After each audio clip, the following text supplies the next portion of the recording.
बिस्मिल्लाहिर्रहमानिर्रहीम। अस्सलामुअलैकुम दोस्तों, उम्मीद करती हूँ कि आप खैरियत से होंगे। Welcome back my YouTube channel amazing recipe. तो आज हम बनाएंगे आलू चिकन का सालन, बहुत ही मज़ेदार के जब इसे इस तरीके से बनाएंगे तो यकीन करिएगा आपके घर वालों को बहुत पसंद आएगा। टोटली नई रेसिपी है। चले बढ़ते हैं हम अपनी रेसिपी की तरफ। उससे पहले अगर आप मेरे चैनल पर नए हैं तो आपसे रिक्वेस्ट है कि मेरे चैनल को सब्सक्राइब कर ले ताकि मेरी आने वाली हर नई वीडियो आप तक पहले पहुँच सके। और मेरा ये न्यू चैनल है, आपके सपोर्ट की ज़रूरत है, प्लीज़ मुझे सपोर्ट कीजिएगा। तो यहाँ पर मैंने एक कढ़ाई के अंदर इस तरह से डालना है 1 कप कुकिंग ऑयल। ये वो ऑयल है जिसमें मैंने चिकन को फ्राई किया था। थोड़ा सा इसको गर्म होने देना है। जैसे ही ऑयल थोड़ा सा गर्म होगा इसके अंदर हम डाल देंगे 2 बड़े साइज के कूटे हुए प्याज। ये देखिए, प्याज डालने के साथ ही हम ऐड कर देंगे लहसुन अदरक कुटी हुई 1 टेबल स्पून और हल्दी पाउडर भी डाल देंगे 1 टेबल स्पून। इसको हम अच्छे तरीके से भुनेंगे और फ्लेम को मैंने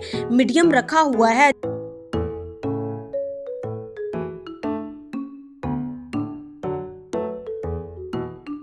जब हमारे मसाले की खुशबू आना शुरू हो जाएगी तब हम इसमें डाल देंगे 2 बड़े साइज के टमाटर और कूटी हुई हरी मिर्चें 3 से 4 अदद और 1 टेबल स्पून लाल मिर्च पाउडर, हाफ टी स्पून इसमें नमक जाएगा। आप टेस्ट के अकॉर्डिंग ऐड कर सकते हैं और थोड़ा सा पानी भी शामिल कर देंगे ताकि हमारा मसाला जो सा है वो नीचे ना लगे और जले ना। इन मसालों को हमने अच्छी तरह से मिक्स करना है और फ्लेम जो है हमने मीडियम रखा है। यहाँ पे इस तरह से आपने इनको भूनना है और 1 से 1.5 मिनट के बाद जब अच्छी तरह भून जाएगा मसाला, इसके अंदर हम डाल देंगे आलू। यहाँ पर मैंने आलू लिए हैं 3 पाव, जिनको मैंने बड़े साइज में काट लिया था। बड़े साइज में इसलिए काटा था कि जब ये पकेंगे तो ये गुलेंगे नहीं, खड़े ही रहेंगे। इस वजह से हमने इनको मोटा बड़ा काटा है। साथ ही हम इसमें चिकन ऐड कर देंगे। ये भी मैंने 3 पाव लिया था, जिसको पहले मैंने नमक डालकर अच्छे तरीके से फ्राई कर लिया था ताकि इसकी स्मेल जो सी है वो खत्म हो जाए। चिकन डाल देने के बाद आपने 5 से 6 मिनट के लिए बहुत ही अच्छी तरह से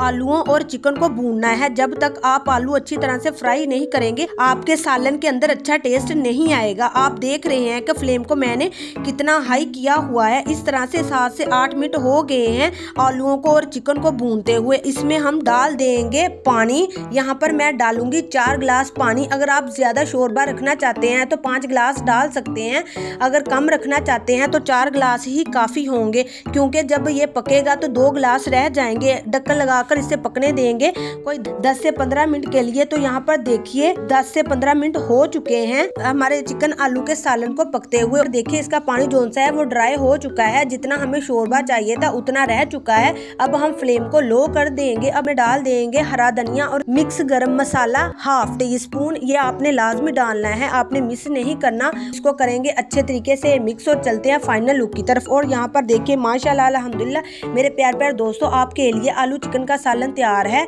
बहुत ही मज़ेदार, बहुत ही टेस्टी। आप एक मरतबा इसे ज़रूर ट्राई कीजिएगा और बताइएगा आपको मेरी ये रेसिपी कैसी लगी। उम्मीद करती हूँ कि आपको मेरी ये रेसिपी बहुत पसंद आई होगी। अगर पसंद आई है तो लाइक कीजिए, शेयर कीजिए, चैनल को सब्सक्राइब करना मत भूलिए। दीजिए इजाज़त अगली वीडियो तक। अल्लाह हाफिज़।